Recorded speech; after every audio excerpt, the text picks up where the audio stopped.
Menimcha, sizni ham xuddi shunaqa xabarlarga ko'zingiz tushgan. Dasturchilarga ish yo'q, men dasturchi bo'lmasdan turib shunaqa ilovalar yasadim va hokazo. Hattoki dunyodagi eng boy odam Elon Musk ham dasturchilar yo'qolib ketadi deb o'zini X platformasiga post joylagan. Bu videoda siz dasturchi bo'lmasdan turib noldan qanaqa qilib ilova yasashni o'rganib olasiz. Videoning oxirida esa dasturchilar endi ertaga kerakmi yoki yo'qmi o'zini xulosamni beraman. Shuning uchun videoga hozirdan hate qilmasdan videoni oxirigacha kuzating. Va video foydali bo'ladigan bo'lsa, like va podpiska bosib qo'ysangiz men juda ham xursand bo'lardim. Xo'p, hozirda kod yozadigan sun'iy intellektlar juda ham ko'p. Ulardan agar eshitgan bo'lsangiz, Cloud Code bor, Gemini bor, Codex bor yoki hozirgi kunda Grok sun'iy intellekt ham o'zi kod yozishni boshlagan. Lekin biz bu videoda Cloud Code orqali dastur yaratishni ko'rib chiqamiz. Chunki Cloud Code hozirgi yaqin kunlarda o'zini yangi modelini, ya'ni Opus Tour 8 modelini joylagan va uni ishlashi juda ham zo'r. Agar Cloud sun'iy intellekt haqida umuman ma'lumotingiz bo'lmasa, tepadan video chiqadi. O'sha tugma orqali bosib, o'sha Cloud sun'iy intellekt o'zi nima va qachon ishlatiladi,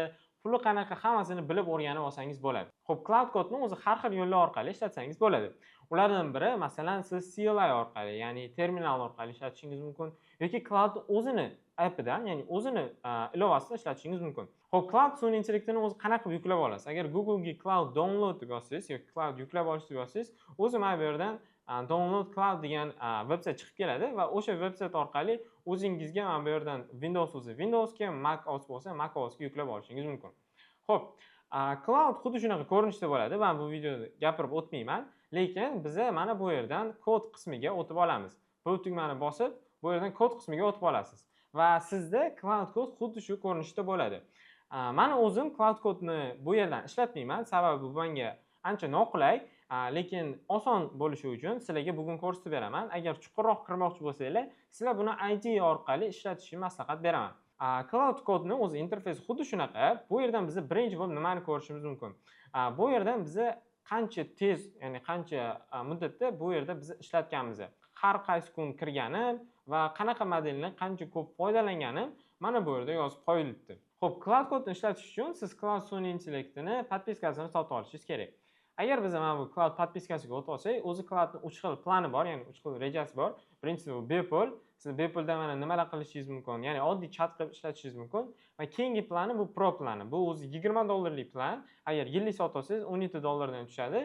Bu yerda mana ko'rishingiz mumkin includes Cloud Code deb qo'yibdi. Ya'ni siz Cloud Code'da ishlatmoqchi bo'lsangiz, siz buni podpiskasini sotib olishingiz shart. Ya'ni bu taxminan 230 ming, 240 mingga tushadi, lekin samarali, juda ham zo'r ishlar qilsangiz bo'ladi. Cloud Code podpiskasini sotib olgandan keyin siz mana shu qismga o'tib olasiz. Men boya ko'rsatgan tepaga o'tib, sidebarga o'tib, kod deganini tanlasangiz, sizga xuddi shunaqa chiqadi. Xo'p, chiqqandan keyin biz birinchi bo'lib nimani ko'rishimiz mumkin? Va bu yerni gapirib o'tdim. Bu yerda bizda local turibdi. Ya'ni siz localda, ya'ni o'zingizning kompyuteringizda o'sha kodlarni yozasiz va bu yerda bizda papka turibdi. Xo'p, papka o'zi bizga nimaga kerak? Qanaqadir ilova yaratsangiz, o'sha ilovadagi hamma kodlar, kerak bo'ladigan narsalar o'sha papkaning ichida saqlanadi. Shuning uchun biz bu yerdan o'zimizga papka yaratib olishimiz kerak. Xo'p, keling papka yaratib olguncha o'zi nimaligini tushuntirib o'taman. Bu yerda biz o'zimiz yaratmoqchi bo'lgan promptimizni beramiz yoki umuman oddiy chat qilsak bo'ladi. Ya'ni bu chat qismi. Bu yerdan esa bizda modlar bor. Ya'ni modlar degani o'zi rejalari. Cloud Code har xil rejada ishlaydi. Masalan, birinchisini ko'rishimiz mumkin ask permissions degani. Bu degani qachonki siz kod yozdingiz, to'g'rimi? Siz qanaqadir ilova yaratyapsiz va ilovada nimadir o'zgartirmoqchisiz. Masalan, qanaqadir tugmani rangi yoqmayapti yoki nimadir yoqmayapti, o'shani o'zgartirmoqchi bo'lganingizda, bu yerga siz oddiy prompt berasiz. Va o'sha oddiy prompt berganda u sizdan so'raydi. Ya'ni ask permissionda tursa, u sizdan so'raydi, shuni o'zgartiraymi yoki yo'qmi deb. Keyin esa accept edits bor. Bu orqali agar siz o'sha o'zgartirmoqchi bo'lsangiz, to'g'ridan to'g'ri o'zgartirib ketadi. Hech qanaqa sizdan so'rab o'tirmaydi. Va uchinchisi bu plain mode. Plain modda esa o'zi birinchi bilishingiz mumkin, reja tuzib oladi. Ya'ni qanaqadir kattaroq proyekt boshlasangiz yoki umuman qanaqadir ilova yaratyapsizmi, sayt yaratyapsizmi, har doim biz plain bilan boshlaymiz. Ya'ni yaratib ko'rsataman qanaqa qilib yaratilishini, lekin plain mode bizga eng keraklisi. Va keyin esa bu yerda auto mode bor. Auto mode orqali o'zi tanlaydi, qachon sizdan so'rash kerak, qachon sizdan so'ramaslik kerak akseslarni. Va bu yerda bizda bypass permissions bor. Buni bosganingizda sizdan hech narsa so'ramaydi, permissionlar so'ramaydi, hammasini yaratib bo'lib sizga taqdim qiladi. Lekin bu xavfliroq, ya'ni kodlarni o'chirib yuborish mumkin, boshqa narsa bo'lishi mumkin. Shuning uchun biz ko'p holatlarda accept edits orqali ishlatamiz. Xo'p, keling endi o'zimizga bitta ilova yaratib ko'ramiz. Birinchi bo'lib boya aytib o'tganimdek, bu yerda mana bu tugma orqali o'zimizga papka ochib olamiz. Bu yerda biz open folder qilamiz, o'zimiz xohlagan joyga agar bizda bu yerda papka bo'lmasa, new folder qilib yangi papka yaratib olamiz. Keling, men bu papkani ismini test deb qo'yaman. Va papka yaratganimizdan so'ng o'zi mana bu yerdan bizdan so'raydi. Ya'ni o'sha papkani shu yerga ishlatishga ruxsat berasanmi deb. Biz esa ruxsat beramiz va mana bu yerda ko'rishingiz mumkin. Bu endi mana shu papkani ichida ishlayapti. Ya'ni cloud code mana shu papkani ichida ishlayapti. Keyin nima qilamiz? Keyin biz bu yerga oddiy bitta prompt berishimiz kerak. Masalan, meni promptim xuddi shunaqa. O'zim yaratmoqchi bo'lgan ilovani bunga tasvirlab berdim xolos. Buni videoni to'xtatib o'zingiz ham o'qib olishingiz mumkin, lekin umuman qiyinchilik bu yerda qiyin so'zlar ishlatilmagan, oddiy gap bilan faqatgina tasvirlab berganman xolos. Xuddi shunaqa prompt berdingiz, keyin esa boya aytib o'tganimdek biz planni ishlatamiz. Bu yerdan esa biz plan modni tanlaymiz. Ya'ni bizga birinchi bo'lib xuddi shu ilova haqida reja tuzib olish kerak. Reja tuzgandan keyin esa biz kod yozamiz o'shanga qarab. Xo'p, bu yerdan biz plan tanlaganimizdan keyin mana bu qismga o'tamiz. Bu qismda bizda modellar bor. Xo'p, bu qismga o'tganda ko'rishingiz mumkin juda ham ko'p modellarning o'zini. Bu yerda yaqinda chiqdi, boya aytib o'tganim Opus Tour 8 modeli. Bu eng zo'r model, eng yangi model va hozirgi kundagi, masalan, mana shu bugungi kundagi eng zo'r sun'iy intellekt coder modellaridan biri. Xo'p, keyin bu yerda ko'rishingiz mumkin Sonnet modeli bor. Ya'ni bu oddiyroq model, qachonki siz umuman oddiy kodlar yozmoqchi bo'lsangiz Sonnet ishlatasiz. Hayko esa bu undan ham oddiyroq model va bu juda ham ko'p holatlarda ishlatilmaydi va bularning narxi ham o'ziga bog'liq. Ya'ni Opus juda ham ko'p narx sarflaydi, ya'ni pul sarflab, token sarflab tashlaydi. Hayko esa juda ham kam pul sarflaydi va tez ishlaydi.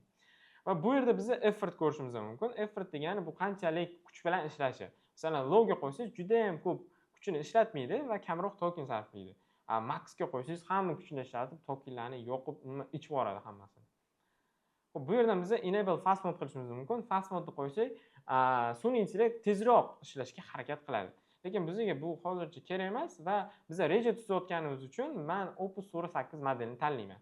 Agar siz men bilan tushunmasangiz, men sizga hozir bilan ham video davomida tushuntirib o'taman, qachon qaysini ishlatish kerakligini. Lekin keling, hozir birinchi bo'lib biz planimizni tuzib olamiz. Xo'p, men bu yerdan Opus Tour 8 ni tanladim va Hayni tanladim, chunki kuchliroq token ishlatib yaxshiroq o'ylasin deb. Va bu yerdan send tugmasini bosaman xolos. Va bu endi plan tuzishni boshlash kerak. Xo'p, men bunga yuborganimdan keyin bu endi menga savollar berishni boshlayapti. Xo'p, ilova qaysi texnologiyalarda qurilsin degan. Birinchisini o'zi tavsiya bergan tanlaymiz. Keyin esa vazifalar saqlanishi kerakmi debdi. Men uchun vazifalar saqlanishi kerak va bu local storage da, ya'ni o'zimning brauzerimda saqlanib qoladi. Ya'ni o'zi tavsiya qilganini tanlayman, bo'ldi xolos. Va bu endi plan tuzishni boshlaydi. Xo'p, mana bizga rejani tuzib berdi. Rejani mana o'ng tomonimizda ko'rishingiz mumkin. Men buni to'liq o'qib o'tirmayman, chunki lekin sizga maslahat beraman. Ya'ni reja qanaqa tuzilgan, o'zgartirish kerak bo'ladigan joy bo'lsa, o'zgartirishingiz kerak. Men hozir videoni uzun qilib o'qib turmayman-da. Bu yerdan accept and auto mode deganni tanlayman va buni bosganingizda bu nima qiladi? Buni shuni accept qiladi, ya'ni o'ziga qabul qilib srazu kod yozishni boshlab ketadi. Men sizlarga boya aytib o'tdim, qachon qaysi modelni to'g'ri ishlatish kerakligini, chunki sizlar bu narsani bilolmasanglar, ertaga qanaqadir proyekt qilaman desanglar ham, srazu bitta gap bilan, bitta prompt bilan umuman limitlarni yeb qo'yasizlar. Shuning uchun men sizlarga hozir kombinatsiyalarni, kombolarni ko'rsatib beraman. Xo'p, birinchi bo'lib Opus Tour 8 bilan Hayni ishlatsanglar, sizlar qachonki plan tuzayotganda, ya'ni reja tuzayotganda qanaqadir yangi feature qo'shyapsizlarmi yoki umuman ilovani yaratyapsizlarmi, o'shanda biz plan tuzib olish uchun Opus Tour 8 va Hayni ishlatamiz. Qachonki esa umuman kod yozish kerak bo'ladigan bo'lsa, umuman qanaqadir buglarni, oddiy buglarni fix qilish kerak bo'ladigan bo'lsa, 90% holatda biz Sonnet Tour 6 modeli bilan Mediumni ishlatamiz. Va shunaqa qilishinglar sizlarga shart, sababi sizlar bu orqali ancha pullarni, ancha limitlarni tejab qolasizlar. Qachonki sizlar Opus Tour 8 va Extra'ni ishlatasizlar, qachonki sizlarda bug, ya'ni umuman to'g'rilab bo'lmaydigan bug bo'lib qolsa yoki umuman errorlar chiqib, vobshe to'g'rilab bo'lmasa, biz Opus Tour 8, ya'ni eng kuchli modeli bilan eng balandagi bo'lgan effortni tanlab ishlatamiz. Lekin bu holat sizlarga juda ham kamdan kam bo'ladi. O'zi ko'p holatlarda mana shuni o'zi ham, to'g'ri plan yozishni o'zi ham hamma anaqa buglarni, errorlarni saqlab qoladi. Shuning uchun biz plan yozayotganimizda yaxshiroq modellarni ishlatishga harakat qilamiz. Boya aytib o'tganimdek, men bu yerda yaratgan proyektim o'zi nima qiladi? Ya'ni vazifalarni kiritib boradigan proyekt. Xuddi Notion'da oladigan bo'lsak, qachonki siz vazifa kiritganingizda, masalan, men bunga yana bersam, qo'shib boryapti. Masalan, muhim emasga qo'shgan, keyin xuddi men xohlaganimdek o'sha taskni ushlab turib, o'zim xohlagan joyga o'tkaza olaman. Mana bu yerda yana narsalar qo'shishim mumkin. Yana masalan qachonki mana shu task bajarilsa, o'shani tugma orqali bu yerga bajarilganga tushib qolsin degan narsalarni qo'shishim mumkin-da. Lekin men bu videoda chuqur kirmoqchi emasman. Chunki bu videoni qilishimdan maqsad siz Cloud Code orqali shunaqa veb-saytlarni, shunaqa ilovalarni yaratsangiz bo'ladi. To'g'ri, Cloud Code'ni ichiga kirsangiz bu juda ham chuqur narsa. Agar buni siz yaxshi o'rgansangiz juda ham zo'r ishlar qilsa bo'ladi. Bu haqida ham keyingi videolarda sekin-sekin tushuntirib boraman. Xo'p, umuman olganda o'zi endi bizga dasturchilar kerakmi degan savolga xulosani bersam. Dasturchilar bizga har doim kerak. Sababi, deylik siz oddiy bitta odamsiz va sun'iychilikni yaxshi ishlata olasiz. Siz qilgan ilovani siz faqatgina o'zingiz uchun yoki oddiyroq ilova sifatida MVP uchun ishlatishingiz mumkin. Qachonki siz kuchliroq platformalar, kuchliroq ilovalar yaratsangiz, bu siz yaratgan arxitektura, boshqa narsalar ishlamasdan keyin fail bo'lib qolishi mumkin. Shuning uchun sun'iychilik bu bitta oddiy instrument. Qachonki u aytishingni qo'liga tushsa, u oddiy odam qiladigan ishdan ko'ra yaxshiroq ishlar bajara oladi. Va ko'p aytishliklar sun'iychilikdan ancha yaxshi xabari bor. Xuddi shu meni xulosam edi. Agar video yoqqan bo'lsa, rahmat, like va podpiska tugmasini bosib qo'ying. Keyingi videolarda ko'rishguncha xayr, salomat bo'ling.